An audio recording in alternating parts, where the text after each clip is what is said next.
Welcome to the Real Better Life podcast, where people that are writing stories worth telling share their knowledge, wisdom, and perspective to help you go further, faster as you move to your better life. Over to your hosts, Dave Ness and Rob Elkema. Welcome to the Better Life podcast. This is Rob Elkema. I'm here with Dave Ness. What's up? And our very first guest speaker, David McKelfresh. Hey. Otherwise known as Fresh. Yeah. The real Fresh. That's right. Yeah, so I'm excited to have Fresh on today. We are going to do an interview about Fresh's career, what he did before real estate. We work with Fresh. I guess we should mention that. Yep. And have worked with him. Awesome. We might be biased. One of the best advisors at Thrive, one of the best real estate agents in all of Denver Metro. So we'll talk a little bit about his background and how he got into real estate, what the journey has been like up to this point. But we want to take a good amount of today and talk about real estate investing, which is something that Fresh is pretty passionate about and has done some pretty cool things. And we're also going to make sure to plug his new podcast, which will be dropping soon, the Real Estate Retirement Club. So I guess first things first, let me tell you guys a little bit about David McKelfresh. He's been at Thrive for just over 5 years. Half a decade. And he has over 165 lifetime transactions. Now, Ness, I know you're not very good at math, so I did the math for you. That's an average of 33 transactions a year. Got it. Roughly 200. Yes. And, and Fresh, we want to celebrate you. You recently had your first $1 million closing. Huge. Only 5 years in. We were laughing about this because in Denver real estate, we're in 2023 and the average price point is a little over 600. Yeah. That's climbed in recent years. But we were joking because it's unbelievably abnormal to have been in real estate for as long as Fresh has and to have done as many transactions as he has and to not had. I mean, he's coached people to have $1 million. I was about to say what's cool about that story thing, all jokes aside, is that David has coached and led and mentored multiple people that have achieved that. And sometimes it takes a lot of strategy and a lot of confidence to do that above the $1 million price point in our market, which is really cool. And probably takes a lot of humility as the coach and as the leader to see the people that you're leading achieve that and be still excited about them and still excited about their success. You got to bite the bullet a little bit. Yeah, there you go. Congratulations. Yeah, that's awesome. That's so good. A little bit more about him. He is the founder of multiple multi-million-dollar companies, which we're going to talk about a couple of those today. One of those is a education company that you and your wife, Christina, started 8 years ago. So congrats on that. On the personal side, they've got 2 kids, one on the way. David grew up in Fort Collins and has been in Denver for 12 years now. And we'll get into this more, but he comes from a deep entrepreneurial background ever before he even got into real estate. And then I'm so excited to talk to you about real estate investing today. Like, I'm excited for the interview part because I think the listeners are going to get a lot out of your journey pivoting from your career before real estate into real estate and what got you to that point and then what you've been able to do since then. But, we talk so much about this concept of the better life. Yeah. And one thing we've identified in previous episodes is so many people's better life concept involves passive income. Yep. And because we work with people in the real estate industry, when we're interviewing people, when we're talking to people, a huge part of generating passive income is they want to have their own real estate portfolio. Yep. Right. And so I think this episode is really going to hit home for a lot of people that are in the real estate industry and listening into this podcast, but also people outside of the real estate industry that want to get into real estate investing or are already in it, but want to expand their portfolio. So really good stuff. So why don't we start here? Tell us a little bit about yourself, particularly, I don't know if you want to go this far back, but bring us back to your childhood and how you grew up, right? And then get us to, you get done with college, you jump into the working world and tell us about what you were doing before you got into real estate. And then we'll pick up once you pivoted into real estate. Okay, sweet. So we'll dive in. I've lived in Colorado majority of my life, grew up in Fort Collins. Yep. So about an hour north of Denver for people that aren't familiar. And interestingly enough, I actually talk about this with my family a lot because both my sister and I became very entrepreneurial. She's my only sibling. Okay. She's 5 years older. My parents both were educators. And so they both joke around, how did you guys do this? Why did you guys do this? What did we do wrong? We gave birth to two entrepreneurs. But yeah, my mom was, 35-year music teacher in a district up there. And then my dad worked for the local university. Got it. And both in education, both loved it, both fantastic, but not necessarily any sort of entrepreneurial background. Yeah. And so as I actually grew up, one of the things that I got highly involved in was soccer. I played a lot of soccer, played at a high level in a club up in Fort Collins, also played for some teams in the state here in Denver. And as I transitioned into college, one thing that I identified is I said, hey, I don't want to continue to play at a high level, but I want to be involved. And I loved the role and the concept of mentorship. Oh, interesting. And so that's the first time you had experienced a shift from what you were already experiencing at this high level concept. And you were thinking, but those days are waning, maybe on the soccer fields, but I still want to continue with that mindset. Yeah. And why was that? I think I knew there were more challenges for me professionally. And as a player, I enjoyed a lot of the challenges in what I did. And I was in an interesting role because I was often a captain of the team. Yeah. I was in a position where you could see the field and almost be in a coaching role. Got it. Kind of in the center of the defense, you see the entire field. You can help coach and maneuver everybody. And so that very easily translated into a mentorship, or really what we call the coach of the team. Yeah. And so actually my first job as a coach was in high school. And I coached one of I think they were 8-year-old kids, and we coached them for a year. And it was my spring season of senior year in high school. And it was a blast. Nice. I loved it. So cool. Yeah. And then that really sparked, okay, I want to continue to do this. And then actually throughout college, I was very, very focused on that aspect of my journey of trying to further myself in college soccer. And so I went through all the processes. There's a couple different federations and ways to get licenses for soccer coaching. Okay. And so I went through all of those.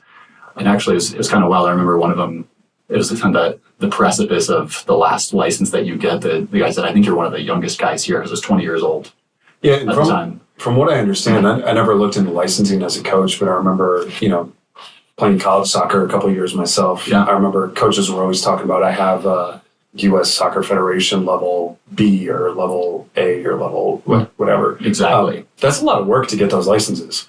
It's a lot of work. It's probably more work than it takes to get a real estate license.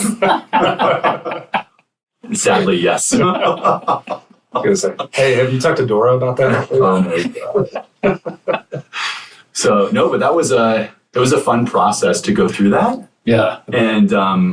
And really further that journey. And during that time, obviously I was, going on the licensing path, right? But then also coaching higher level youth teams. And then towards the end of my college career, started to get involved with a university up in Northern Colorado, University of Northern Colorado. They've got a women's college program. Yep. And so I was one of the assistants on staff over there. Awesome. And really, I had this concept and this idea.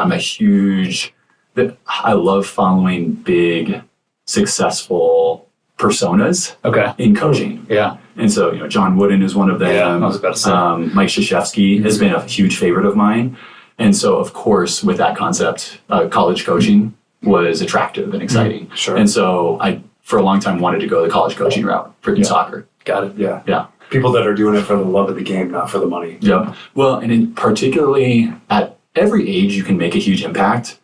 But there was something really exciting about somebody that's just about to transition into adulthood. Yeah. Yeah. And feeling like you could impact them, not just in the sport, but also in their personal life as they propel themselves into the next. And their mentality and their vision and their, so I get much. it. Yeah, Yep. exactly. There's only so much of that life stuff you can talk to about with an 8-year-old. Yeah. Right. But Especially boys. Yeah, exactly. Like 20, 21, 22-year-olds, they start to grasp onto those things. Totally. So that's really cool. So good. So then, was that what you were doing right before you started at Thrive? No, that was a long time. Okay. Before Thrive. Okay. So let's talk about, and I want to go back to this because I made a note. You and your older sister are both really entrepreneurial. Yes. But your parents were not entrepreneurs. So where did this drive start surfacing for you? And where did this really come from? Yeah, it's a fair question. I've always tried to look a little bit at the world in maybe we'll call it like a contrarian view. And like everybody says you should do this or you should do that. And to be totally transparent, sometimes this has gotten me into a lot of trouble. I know your wife, and that ain't gonna work with your wife. Oh man, it's gotten me in trouble a lot at home. So a perfect example is when I was younger, I was definitely the kid that thought to myself, what do I need to do, not to pass, but to get like a pretty good grade, but to kind of like 80-20 this. Yeah. Right? Yeah. Like, okay, I'm going to get a B+. Mom's not going to get mad at me. They're going to be fine with it. They're not going to be super excited about it, but I'll get by. Yeah. And then I'll have enough time to go play soccer, video games, do the things that I really, really want to do. Yeah. This is so funny. You're one of the most cerebral people I know. And just this thought process as a child. It's all calculated. I'm like not surprised at all, but I love hearing that because like that's so you. Well, and it's interesting because the very first time I remember when I really, really needed to sit down and like actually work hard at something was in college. Interesting. And that was the best experience for me. Yeah. Because I needed something like that prior to going out into the working world. That was sort of a wake-up call for you. Yeah. Yeah, exactly. It was two separate. Got a music background because my mom's a music teacher. Sure. And my sister, prior to her current career, she was performing musical theater, Broadway, all that kind of good stuff. Okay. So I remember sitting in the choir room at Colorado State University, and I was the only non-music major in the whole choir.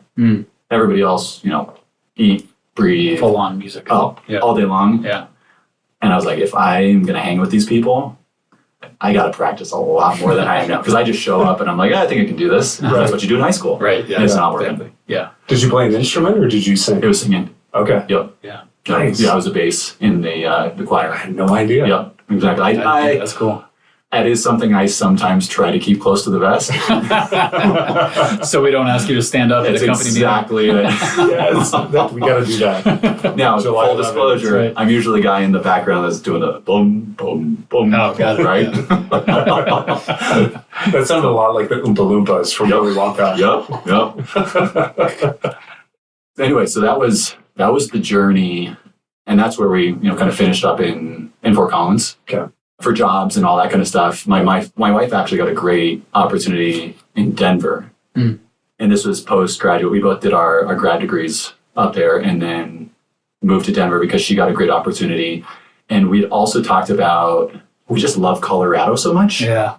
And unfortunately in college soccer, or really any college sport, you are just jumping around every 2-3 years. New university, new opportunity. Yeah. And we decided we didn't want that lifestyle. And you have to eat, sleep, breathe, whatever sport you're playing. Like, you don't have time for anything else. And, I was okay with that piece of it. But I think I've got family here in Colorado.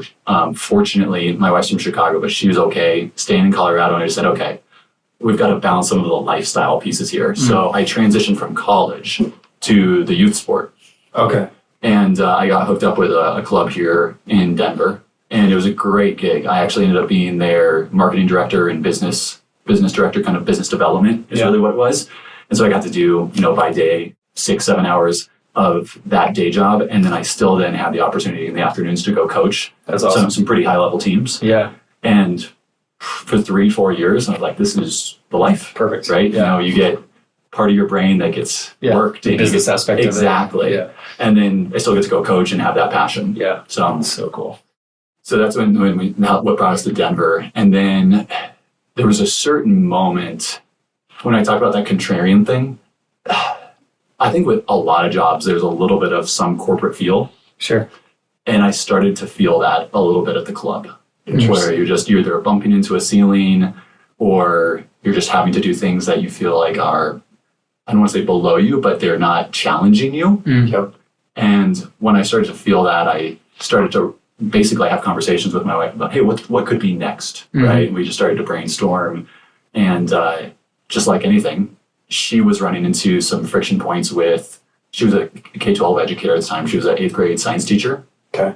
And she was consistently complaining about these courses that she was taking. And so one day, I actually remember vividly, we were driving on I-70 up to the mountains. We were skiing, And we were about to really have an awesome day, but I was thinking about this, and I looked at her and I said, hey, what if you developed your own courses? Could you do that? And if you could, I'll run the business side of things. Mm-hmm. And it took her a little while to come to grips with it. But she said, yeah, I think I've got some awesome resources. Mm-hmm. I've got some books that are great. I could have some fun with this. And what's a little while? Are we talking like days or weeks or months? To develop all this stuff? Yeah. Yeah, it probably was a 6-month process of just sitting together, developing things, me doing the back end. And remember, we're both doing day jobs too. So, trying to fit in at night and weekends and all that kind of fun stuff. Yeah. This is a huge leap for you guys at this point. Gigantic. Yeah. Yeah. Yeah. And we'd had some other ideas. I had some other ideas of entrepreneurial things before this with online soccer coaching and some different things. But this was the first business that I really felt like, okay, yeah, this could be fun. Let's really pursue this. Yeah. Can I pause there and ask you a question? For sure. Because you're definitely somebody who's very visionary. Ever since I knew you, I was like, yep, this guy, he's got that visionary in his DNA. Oftentimes with visionaries, they tend to have all these great ideas, but they sometimes struggle with the follow through on those ideas. So you're nodding your head and smiling.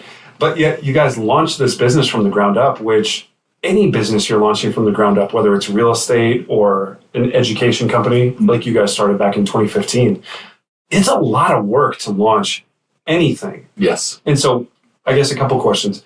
Did you struggle with the actual follow through and execution component? And then how did you get through that as somebody who's extremely visionary and high on ideation and high on creativity, but actually buckling down to do the more mundane parts of starting a business?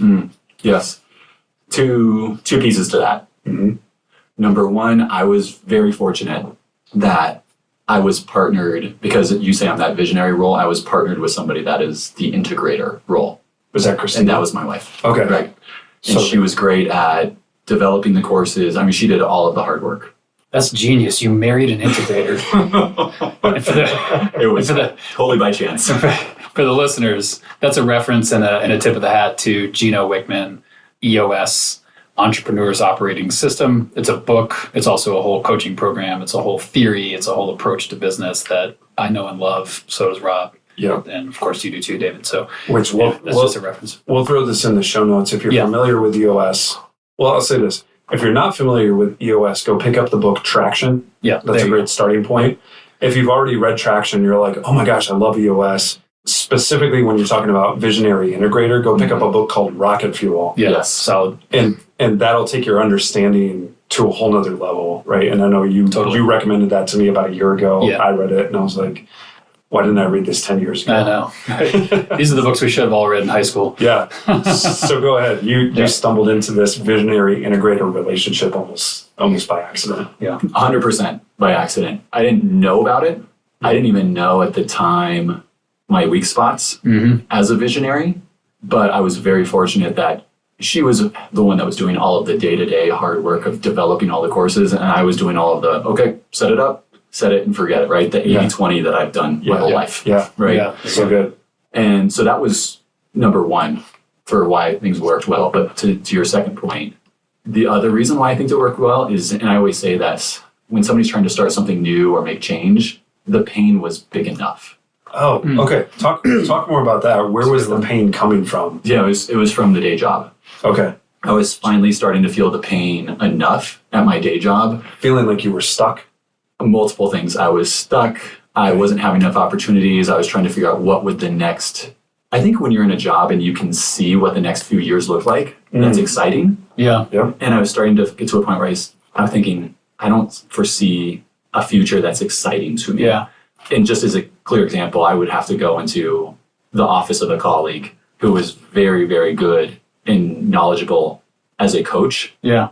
And I would have to help them write an email. Oh, wow. Yeah. Yeah. Yeah. So you can just see some of the pain that's coming around and I'm feeling like, okay, this is not long-term. Yeah. What I want to be doing. Yeah. This is incredibly mundane at this point. Yeah. Right. Yeah. That's that concept in business and entrepreneurial endeavors and really just human change. Not to get overly philosophical, but humans tend to change. And this is kind of, I think, what you're speaking to. Humans tend to change when the pain of the current situation outstrips the pain of the unknown, right? And then it's like, 100%. oh, we all have some fear of the unknown, right? Yes. I mean, everybody does. Yep. But yeah, if you think of a scale, like the vision of a scale, and when it tilts towards, this is just it's not comfortable for me, it's not right for me, it's psychologically, emotionally, spiritually, relationally, it's just not working.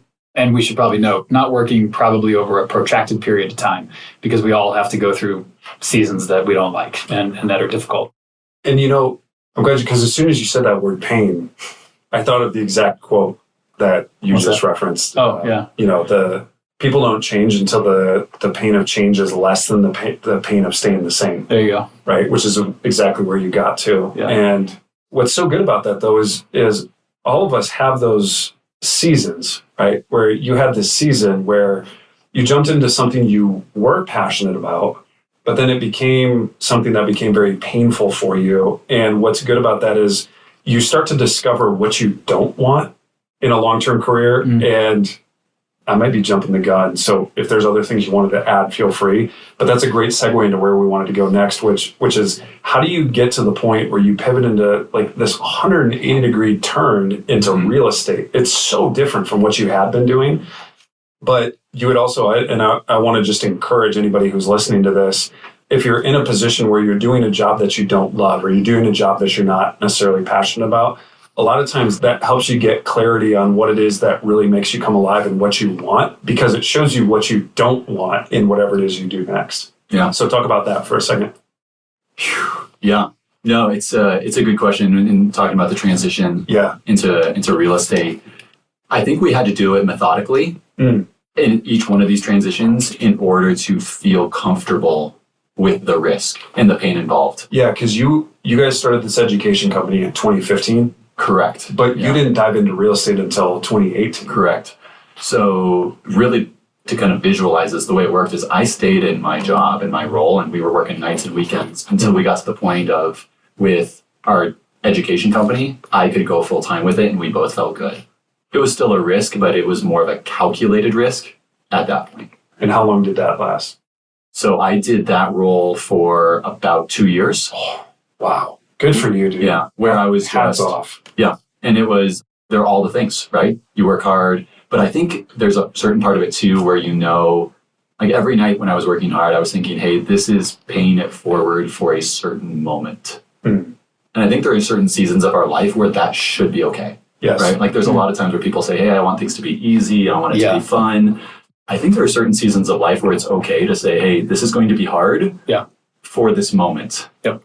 And I'm actually really thankful for that because now I know I have that muscle. Yeah. And if I ever need to go back to it. That'll be a whole podcast on grit. So which is like way in today's world and society. But that's what you're talking about. It's 100%. just grit, which takes a certain amount of wisdom, because if grit goes too long and too unchecked, you end up staying in the same position that you're in, which ironically, and we might be getting too off track here, but when someone stays in that kind of line of thinking or work or relationship or whatever it is for a protracted period of time, while it's painful for them, it's also painful for the world, because the world is missing out on what they could have contributed given their specific skill set and talent and vision and contribution.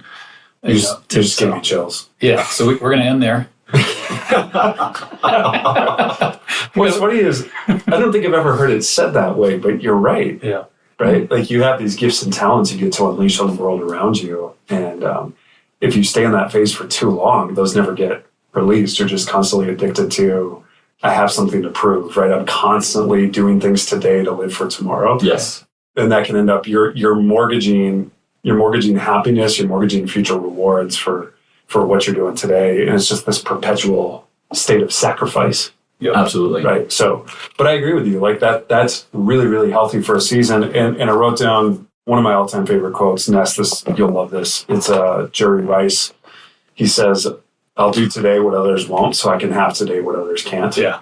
Right. And that's exactly what you were doing for those 2 years. 100%. And at least I was able in that moment to connect to that. Mm-hmm. Right. I knew that was a moment in the future. I didn't know what it would look like. Yeah. But I knew, okay, we're working towards something. Yeah. Right. And And fortunately, at least for us, we were able to catch traction quickly enough. Yep. Because I think a lot of businesses, when you don't catch traction, it's easy to stop or Yes. give up. And so I did that business for about 2 years as a full-time role. Mm-hmm.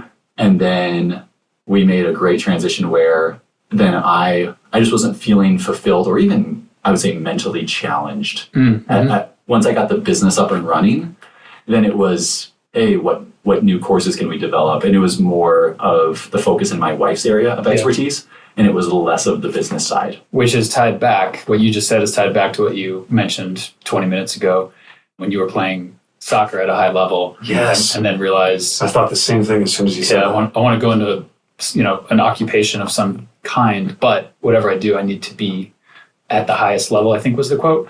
And so you did the highest level for 2 years, but then the highest level started to degrade, right, for you. And so that was kind of your nudge to say, oh, wait, I'm not at the highest level again, so now it's time to go shopping.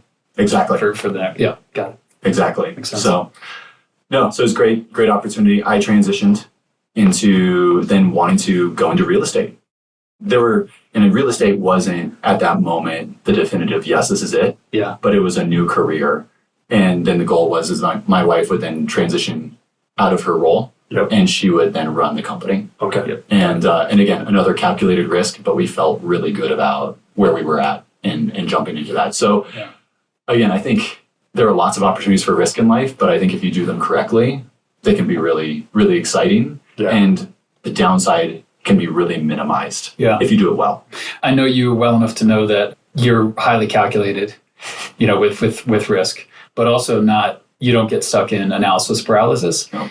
Research, informed decisions as much as you possibly can, increase the peripheral vision, but eventually you just have to jump. And I love that concept of stealing this from Robert Kiyosaki. I'm sure other people have said it too. But every risky move you take, make sure you learn or earn or both, but never neither. So like if you're taking a risk, you might not make any money. In fact, you might lose a lot of money, another episode. I can talk about that. But if you don't learn through that, then that's the most expensive. Yeah. That's super expensive if you don't learn anything. And so it's kind of that whole idea of falling upwards. Yeah. So I love that. So you make this pivot into real estate and talk about why real estate specifically versus all the things you could have gone and done at that point. Yeah. Yeah. Oh my gosh. It's an interesting question. There were so many different avenues that I was looking at. I definitely knew I was a little bit of averse to a corporate culture or corporate environment. I just didn't like the concept of go somewhere and whether you excel or whether you're performing an average, you're going to move up at the same rate, right? I just didn't want that environment. Yep. And then I also wanted to be able to have a little bit of autonomy, right? To, kind of like running your own business, because we've been doing it for several years now, right? You're already accustomed to it. I think once you're on that drug, it's really hard to get off of it. You can't go back. That's so true. You took the blue pill. Yes. Yes. So interesting enough, in all my conversations, and I have an economics background too. So that was the other thing in college, and loved and geeked out on economics. Definitely there's a math side of that. Talked about financial advisors and tons of people that I really respected. And those, while it seemed interesting, especially from a coaching mentorship role, I just didn't feel like that gravitated towards me, or I wanted to gravitate towards that as far as what could I do and really drive my own business and build something that I could control. Yes. Right? Yes. And then fortunately had enough good people that I know in real estate. And this is a funny coincidence, but 5 years prior to this moment, my wife and I had bought a house in Denver with yours truly, Dave Ness. And so Dave was definitely on the list of people that I just said, hey, let's sit down and let's talk and see what this could look like. Yeah. And so Thrive was definitely one of the places I interviewed, ended up being the place that I chose and was super excited about. And I'll be honest, at that moment, even though I was excited about Thrive and I knew what it could offer, I don't think I fully understood all of the pieces that I was going to be getting. Yeah, like I didn't either. It's so good. It is hard when you haven't been in the industry. Like, you just don't know what you don't know. Sometimes you don't even know what to look for, the right questions to ask, right? But, you knew enough, Yes. right? And that got you here. And then how did you two get connected? Were you a Zillow. 100% online lead. Yes. So good. We met on a dating app. We met online. Yes. We bought a house in Fort Collins. It was an unintentional fix and flip. And our experience was okay. But because of that experience, and by unintentional fix and flip, I mean, we bought it, we owned it for 9 months. We only lived in it for the last 3, and then we moved. Got it. Right. Yeah. And so when we came to Denver, we had an okay experience with that agent. I said, okay, I just need to be very intentional. And so, of course, social proofing went on, all the reviews. Great, Dave's got a bunch, and we showed up, and he pulls out this gigantic notebook of, hey, this is how we're going to get you into your home. And my wife was like, yes, that book is awesome. I'm going to take that home with me. And I knew it was over. Yeah. That was our decision. Funny story, by the way, side story. I showed up for the first round of showings, I think it was. Yes. And I had come straight from Wash Park with the family and the kids. So I had shorts, t-shirt, and flip-flops on. And I showed up and I was like, oh, I'm really sorry. I'm running late. I didn't have time to change. So you get me like this. And Christina, David's wife, goes, hey, if you ever don't show up like that, you're fired. And I was like, You're in. oh, these guys are going to be awesome. These are the greatest people of all time. I want to be friends with these people for forever. So good. Awesome. Okay, so I want to leave enough time for talking about real estate investing. Yeah. So just real quick, talk about 1 or 2 of your biggest frustrations or challenges coming into real estate for the first time. And then also talk about 1 or 2 of the highlights or most rewarding parts of your real estate career. Yeah, interesting. So challenges, I will say the first, so here's actually a good example. My first year, I actually probably took a lot longer than most advisors in our model took to really catch on fire and start to progress and get traction. Interesting. I actually remember my mentor at the time, Kevin Shellady. Yeah. I remember I was 4 months in, he actually sat me down and he said, hey, are you freaking out? Are you worried? Because I'm kind of freaking out right now. And at that moment, I don't think I really knew the power of the lead generation system that we had put together at Thrive. Yeah. I didn't really get it yet. Right. And so I was just thinking, I'll work with my friends, and whatever leads I get from the company, they'll be icing on the cake. Like extra. Yeah. Exactly. So first 6 months, I think I ended up doing 3 transactions. And then the second 6 months, I did 14. Yeah. And so I finally started to see... Clicked. Exactly. Some things clicked. I also started to see, okay, the work ethic that you have over in these other areas, you just need to continue to do a little bit of that grinding and continue to follow up. It's not a work from 8 to 8 kind of grind in one day. It's with this individual, you just need to stay present. You just need to continue to provide them what they need. Yeah. And also, I think there's a little bit of self-awareness. So big. There were... it's really big. Yeah, and I remember in 2018, we were in, and we've been in a lot of competitive markets, at least here in Denver. I remember one of my biggest areas where I kept struggling was competitive offers, competitive situations. And so I actually grabbed a few of the top producers here, and I just sat them down and said, how are you approaching this? And every time you're in this situation, I want you to call me and fill me in on what you're doing, or just let me be a silent voice on the phone and let me hear what you do. Oh, so good. That's awesome. But I think that was probably the best thing that I was able to do, is try to glean from other people that were doing it and being aware of what my weak spots were early on. Yeah, totally. Well, I love when you say self-awareness, that can go in so many different directions. So I'll just say this. You had the self-awareness enough to say, hey, there's other people that are performing well. I can perform well too, but there might just be a tactic or a strategy or a tool that I might be missing. So I'm going to, again, you're an entrepreneur, so I'm going to self-start. I'm not waiting for them to call me. I'm not waiting for a blog post on the company intranet. I'm not waiting for Tom Ferry or some other coach to put out a video. I'm going to go search for the tools, the resources, the strategies, tactics that I need, and I'm going to find them. And when I do, I'm going to do it. And you did. And it's so awesome. Yeah, and just hats off to you. Like, I want to pause there and point that out, because it's so rare to find somebody that has the level of self-confidence, like Ness is talking about, to be a self-starter and not rely on other people. Like, I'm going to go make this happen. But then also to have this high level of self-confidence paired up with this high level of humility to be able to go to people and ask for help and admit like, hey, I don't have all this figured out. Yeah. Right. Because we see sometimes people have the humility, but they worry that they're bothering the top performers or they're bothering the experienced people, or they're willing to go ask, but they don't have the humility to receive what that person is necessarily giving them. Yeah, that's interesting. I think I was also the beneficiary of not lucking into success early on and continuing having to go into that wall. Yeah. And that also forced me into the situation of, okay, I have to figure a way over this wall. And what is that? Right. And so that's reaching out to other people. Because I think if you luck into success early, you don't have that opportunity of failure to figure out what your weak spots are. Totally. Well, and that can lead to imposter syndrome. Yep. Right? Yeah, 100%. Like, I lucked into this. I didn't deserve it. Yes. Right? Through hard work, preparation, study, coachability. Yes. Yep. Yes.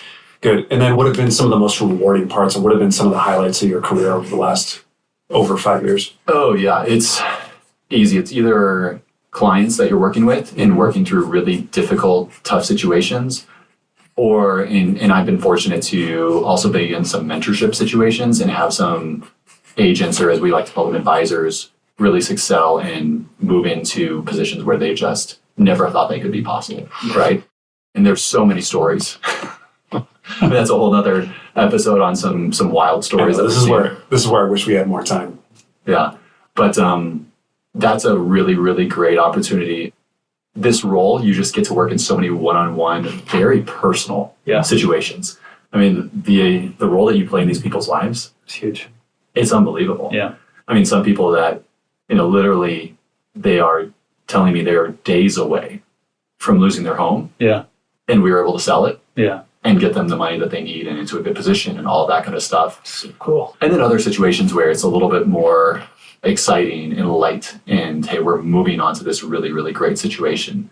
And, or other people where you just say, hey, we were attached to the hip and you were the agent and I was working as your mentor, and you now are in this great situation where you have all these skills and you've gleaned all these things, and it's kind of like, I hate to say it, but like letting the bird jump out of the nest and fly. Yeah. Yeah. 100%. So those would eeasily be the things. And I've got, a handful of people already that I could name off that are, you've impacted and you're excited about, and they're super rewarding. Totally.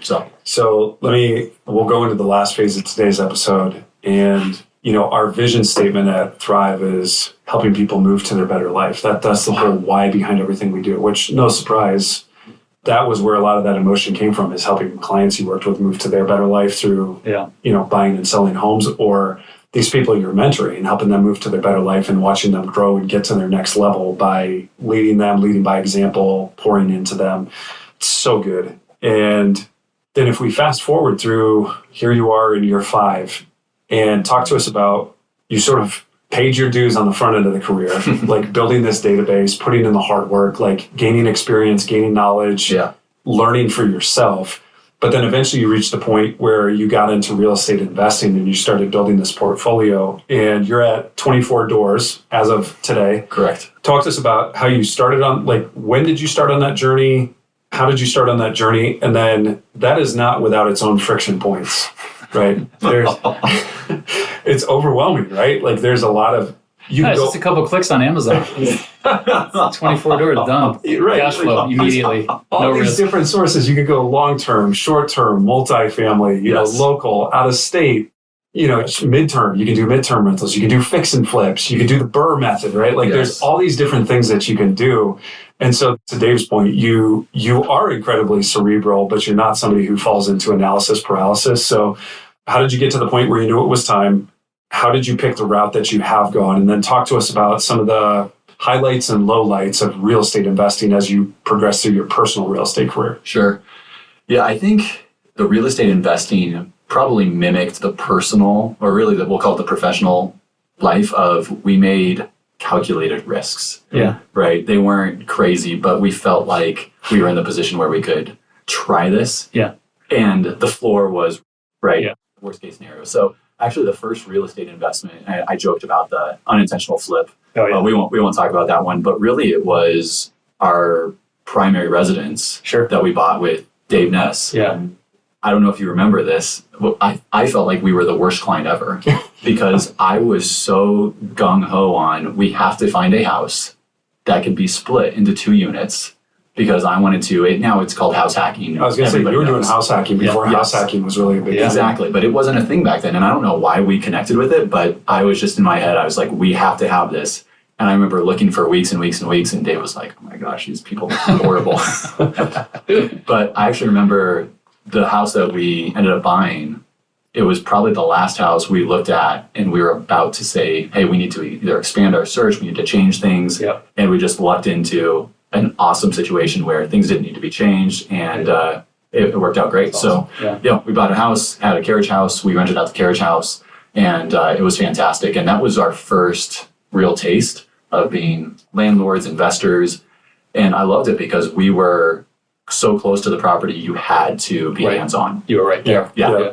Which is a great way to get in. What's the first property that you bought that you've never lived in? Yes. Was it here locally or? No. So this would have been right around in 2018 when I started the real estate agent career. Yeah. Again, it was a bit of a calculated risk, but we had some funds, but we didn't have a ton. Yeah. And so I said, okay, the price point needs to be a little bit lower in Denver, super expensive even at that time. Yep. But I, of course, like everybody is, I was also in love with this idea of cash flow, right? Yes. And so looking for areas that, hey, what fits this 1% rule of where cash flow is really high and rents are high compared to the property value. So we actually got hooked up with what's basically called a turnkey investor. Yep. Right. And we bought 2 properties in Memphis, Tennessee. Memphis. Okay. Yep. And real quick, just 2 sentences. Yes. What's a turnkey? Turnkey. So, listeners. No, great question. It's basically the concept where you come in and the property is purchased already. It's rehabbed with the intent that you're going to rent it. And sometimes they already actually have renters in place. Yep. In our situation, they didn't, but they already had renters that were potentially ready to go. We got connected with a property manager, and we even got connected with a lender who could work in that area. So again, that was a situation where I said, okay, this is minimal risk. This company's doing this over and over and over.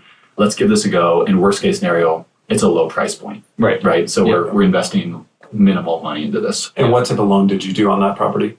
Yeah, it was actually personal loan in our name. Was it an investment loan? Correct. Yeah, so we had to put 25% down. Okay. Yeah. But the price point was 105. Got it. Yeah, 105,000. Easy peasy. So here's one of my questions that I've been on the edge of my seat to ask you. Yeah.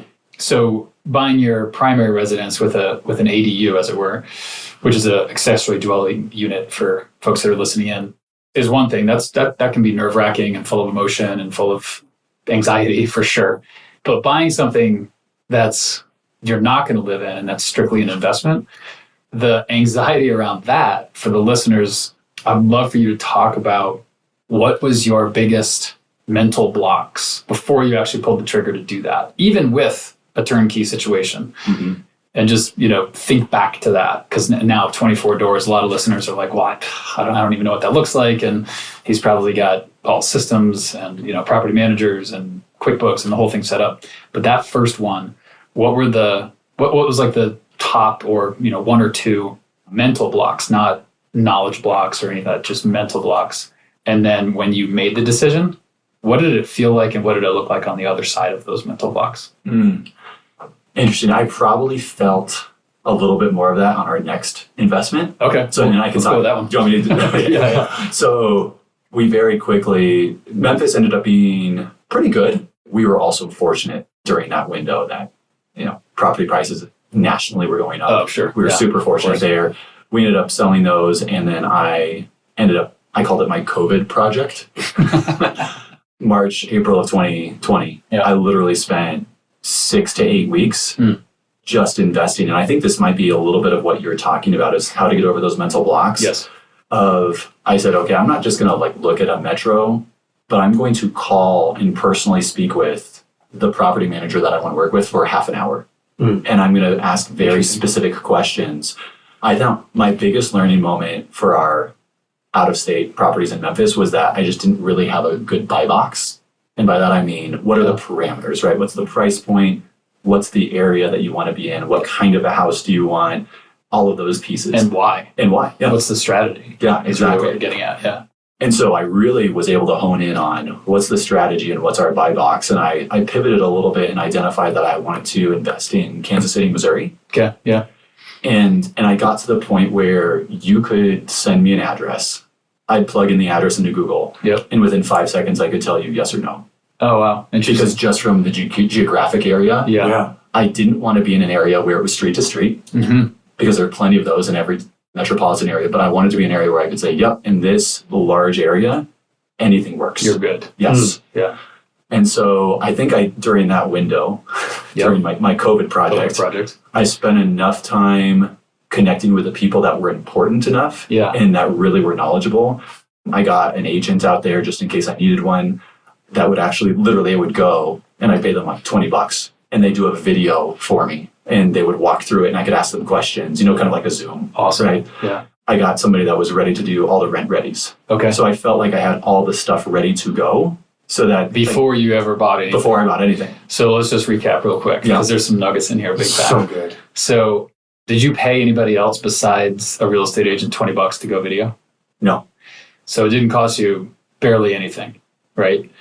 And then what it did cost you was your time, but that's not a cost in this situation. That too is an investment because you're setting up a system, and not just a system, but you're also making valuable contacts, right, of the people that are boots on the ground in that area. Because if you're not going to be there, or even if you are there, the trust has to be pretty high. It's huge. You got to feel comfortable. You got to feel like they're professional. You got to feel like they're going to support your intent. You got to feel like they're going to advocate for you, when you're not there.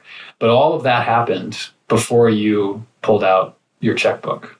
Correct. Yeah. Awesome. Exactly. Okay. And that was, of all of the investments we've made, or at least areas where we started to invest, that was the biggest mental block. That one for sure. Got it. And to top it all off, the first property we bought over there, most of them actually this one was from my wholesaler. Okay. So, and for the listeners, quickly, what's a wholesaler? It's literally somebody that's trying to source properties. They find it, let's say John Smith needs to sell the property and he wants out. I get an email and it literally has 5-6 pictures, maybe a couple. It says, here's the price that we want you to pay. You have to pay all cash. You're closing in 2 weeks. Yeah. And usually there's no inspection and no contingencies. Like appraisal and all that stuff. Yeah. And no, by the way, if you want to go under contract, we need you to wire your money in the next 5 minutes. Yes. Yeah. Right. And so, you can imagine in that situation. You gotta be ready. Oh, yeah. And so I probably went through the cycle of looking at a few properties from these wholesalers and missed on a few. Yeah. Just because you're trying to go through the mental gymnastics of, okay, am I ready? Yeah. This one looks good. This is interesting. And that one went within like 15 minutes of the email getting sent out. That must have been a good deal. Yeah. And I thought it was a good deal, but it reaffirmed it was a good deal because it's validating. Fast. Exactly. Yeah. So we bought our first one through wholesaler. We paid, all cash for it, and we were doing the BRRRR method. Yeah, for a lot of our properties over there, we've done BRRRR. And what's the BRRRR method real quick? Yeah. So coined by, we'll give credit to Brandon Turner, Bigger Pockets for this one. So it's BRRRR, buy rent. I should back up. So buy rehab. There you go. Yep. And then you're renting it. Yep. Then you're refinancing. You're getting the money back out. And you're getting your money back out. And then, if you can, you're repeating the whole process. Yeah. Right? Rinse and repeat. Exactly. Yeah. So the fun piece about that, and again, when we talk about calculated risks, was ideally in this situation, the way we proformed it, we were going to be 75% into the property. Yeah. And so we had a lot of wiggle room if we screwed up our purchase price, if we screwed up our rehabs, all of the things. Got it. So, that was the exciting piece. And and away we go. There's so many nuggets there. It's incredible. I just ask you about the mentality piece because that's so untalked about, I guess I would say. Everybody knows you got to have your money straightened out. You got to have some kind of buy box or something to be able to look at, like you said.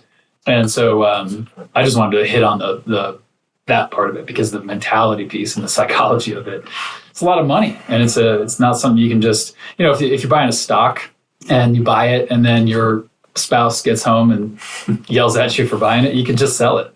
Yes. Like the same day. You know what I mean? And so but with real estate, I think the mental friction there becomes, well, you can sell it, but that's not an easy thing to do. Like it's frictionful, so to speak. And so I just wanted to touch on the mentality piece, which is huge. Yeah. So talk a little bit about, you've scaled then. We're talking about the very infancy of your real estate investing career. You've scaled up to 24 doors. What have been some of the friction points that you've encountered along the way? Oh, gosh. With real estate investing, I think it's easy. There's always two that are always going to happen. It's money and deals. Those are always going to be, I think, your first two friction points when it comes to growing and actually having the deal. We were able to be creative with some different strategies on the money side. And I think the Burr method helped initially. Okay. Because a lot of those, and the first deal is a perfect example, it actually was a bad situation because we ended up refinancing $5,000 more money out of the property than we actually put in. Nice. And so it was great in the fact that we had this phenomenal result. It was bad in the fact that I was like, oh, this is great. This is going to happen every time. This was easy. Let's do this again. Exactly. This is like going to the craps table for the very first time and learning how to play craps. And somebody goes on a 50-minute heater. Yes. And you're like, this is the easiest game of all time. Like, I got this figured out. Give it 2 more minutes. I'm speaking from personal experience. So of course you're sitting there thinking, why isn't everybody else doing this? Totally. I should do this more often. And then we were fortunate, we were able to come up with some pretty cool strategies to reduce seasoning periods, to try to get around some of the lending issues that you run into. So that helped increase our money that was at our disposal. Deals were always a question mark. And so we ended up trying to get more wholesaler relationships. Yeah. I think what you're saying is, even if you have a pile of cash and you're like, I'm ready to go. Yeah. If there's nothing to buy, then that's a problem. And so you have to pay attention to that part of the business, which is sourcing. Essentially. Exactly. And either you're going to do it or someone else is going to do it, or maybe a little bit of both. Right. Yeah. And particularly for our strategy, there's no big website where every wholesaler posts all of these properties. That's a damn good idea, though. It's a great idea. There's a business idea right now.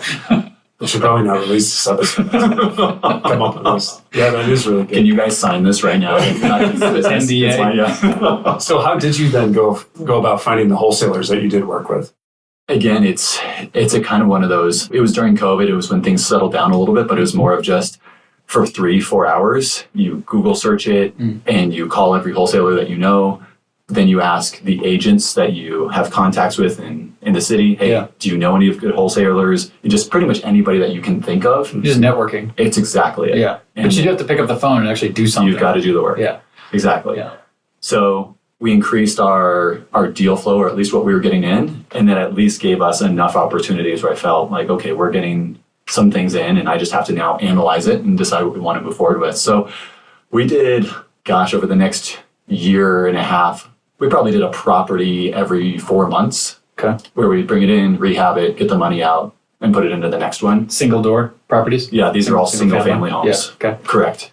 And that was our specific buy box. Yep. And then again, because of relationships, there's this concept where I was actually able to then kind of move up, and instead of buying a single family, I bought 2 duplexes. There we go. That's what I was waiting for. Exactly. Yeah. And so those 4 units all in one transaction? One fell swoop. They were right next to each other, one transaction. Nice. Yeah. And that was kind of moving up and saying, okay, we're going to take the same method. We're just going to turn the dial a little bit, right? Yeah. And then our big jump was really last summer, is about a year ago this time. And again, it was a relationship where somebody in an area that I already knew, they had a large amount of properties that they wanted to sell. And in that situation, we haven't done the exact Burr method, but we did a huge owner financing. Oh, okay. So we bought 14 units, all from owner financed. Yeah. 100%. Nice. And for the listeners, one of the geniuses behind owner financing is that the loan's not coming from a bank, and therefore it doesn't show up on your credit, which is a pretty big deal if you're trying to invest in properties.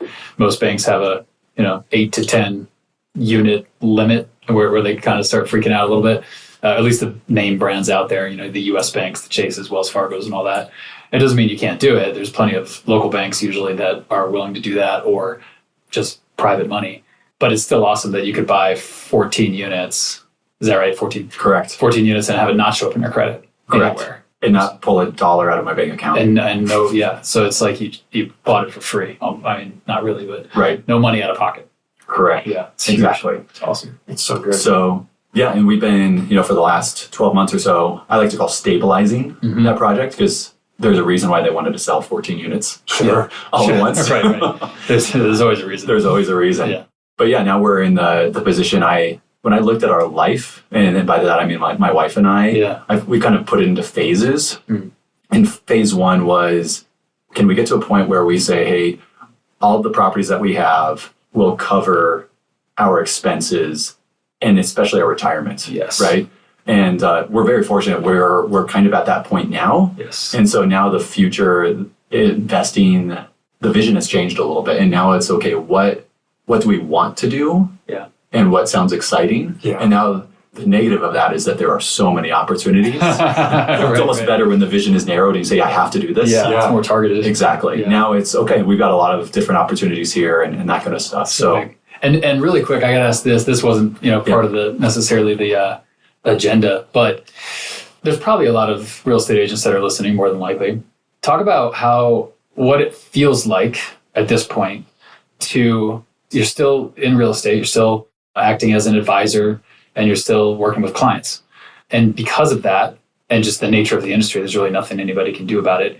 Some months are big, some months are small. Some quarters are big, some quarters are small. It's just this never ending up, down, up, down. There's very little predictability when you're in an industry where you eat what you kill. And real estate's not the only one. Medical sales or wherever else, it's just straight commission. You could go way up, you could go way down, and we're not promised anything. And that creates a lot of anxiety. It creates a lot of question marks. It creates a lot of just frustration sometimes. So what does it now mean to you and Christina and your family that will continue, that dynamic will continue? But I'm guessing you're not nearly as worried about that anymore. Yeah, it's a game changer. Yeah.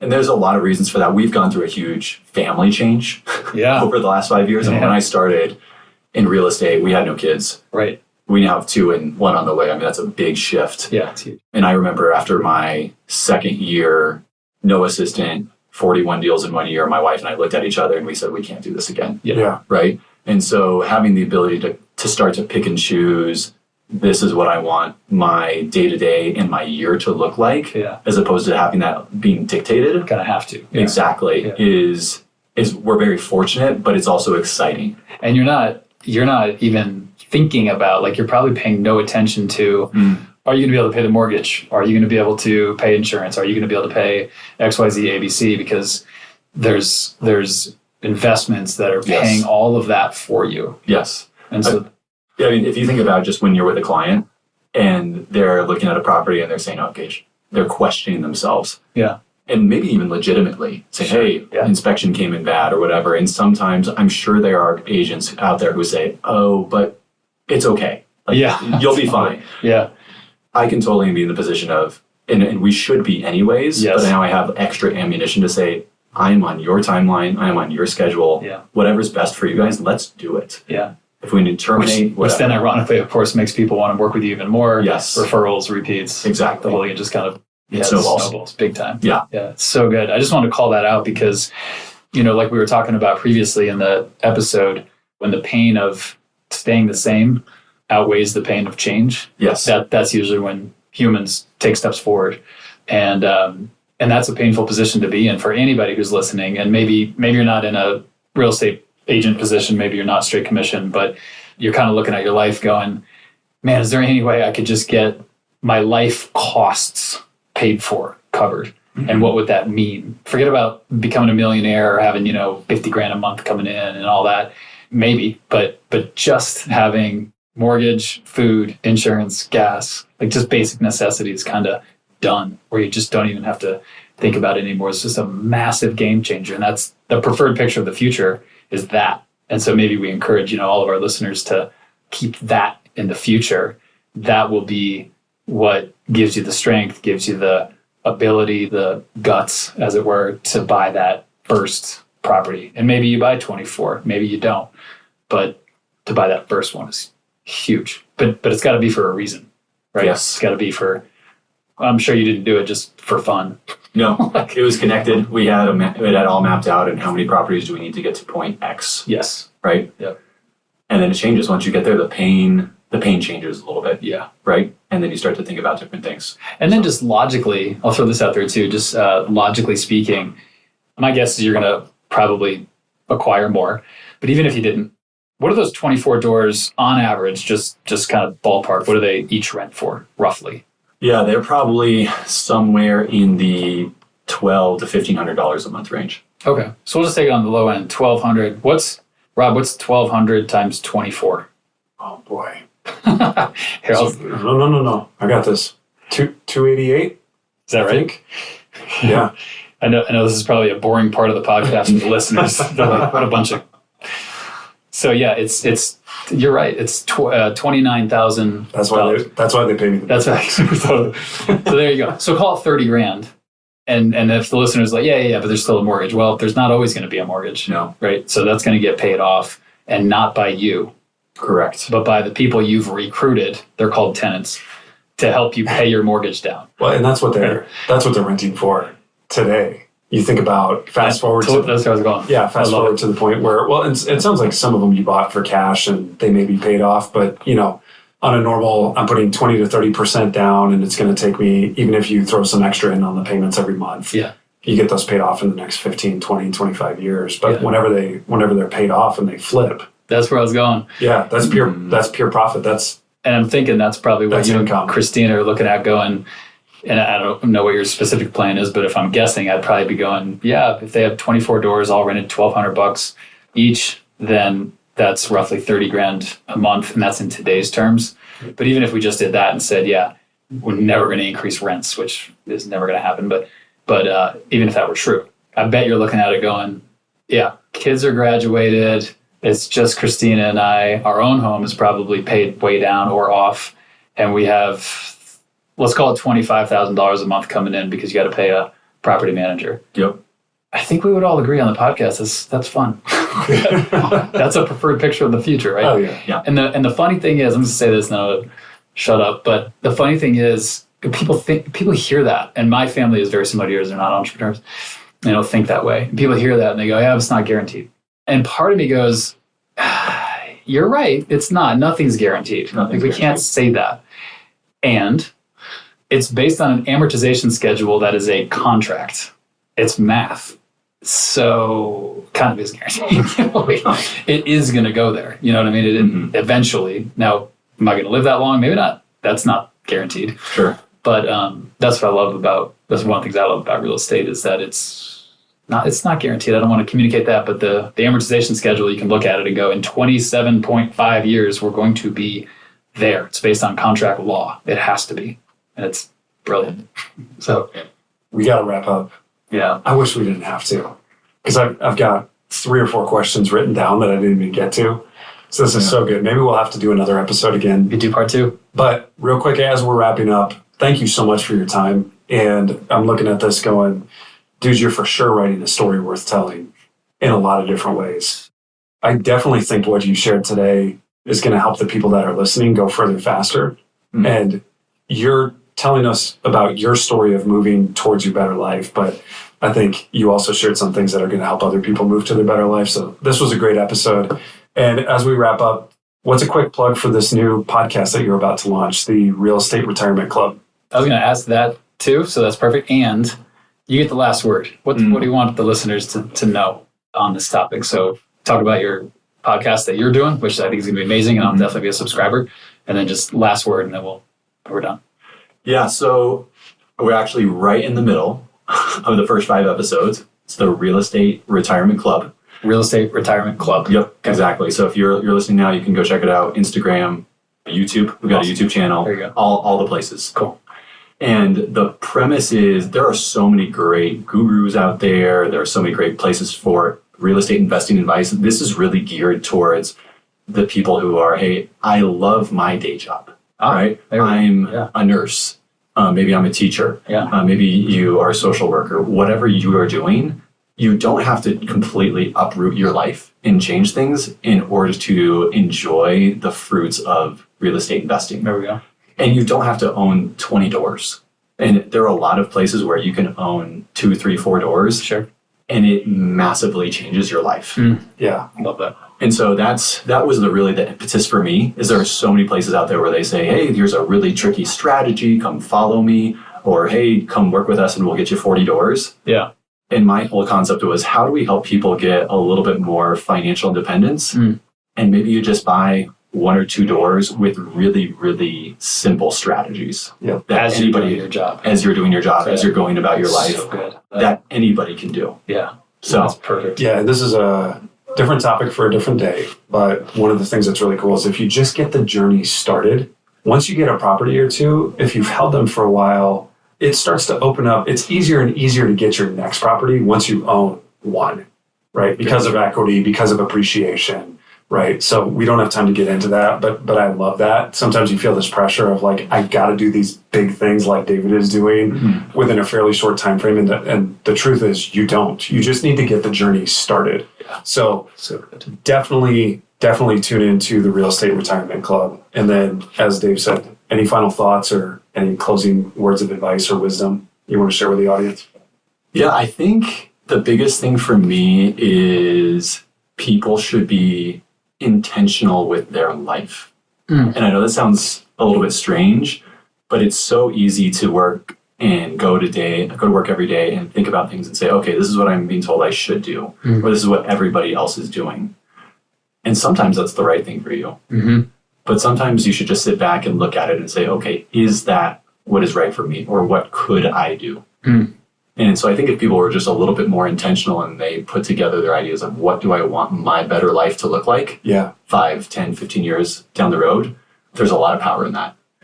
So when are we scheduling the next episode of Living an Intentional Life with you? We got to have you back on here. So good. It's been a lot of fun. We could riff on that for... Oh my gosh, yeah. So good. Exactly. I love that advice. It has implications for me, and I love it. So thank you for being here. Thanks for spending the time. Thanks for sharing the wisdom and your experience. And yeah, we'll definitely want to have you back. Love it, guys. Cheers. Thanks, man.